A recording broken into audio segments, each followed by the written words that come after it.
সুত ভিত জাত করিয়ে গ্রহমান কলে ধন জন অর্জনে সে হরিণ ভজিলা বিষ্ণু আসে যত জন লইছন্তি জনম সংকীর্তন্য করি যান্তি এ বৈকুণ্ঠ ভুবন শুনি জন্তু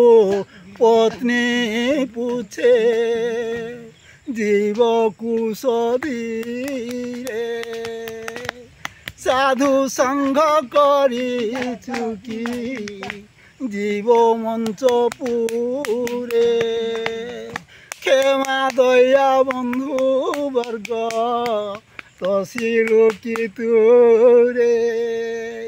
অন্নদান দেইছু কি এবে নি হস্তরে মাতা পিতা পুত্র পত্নী সুস্থে কি রখিলু ভ্রাত দুঃখ দেখিকি তুরে গৃহকু আনিলু নিরেখি প্রাণী মানকু দেলু বস্ত্রদান মাতা পিতা কুতসিলু কি দেই অন্নদান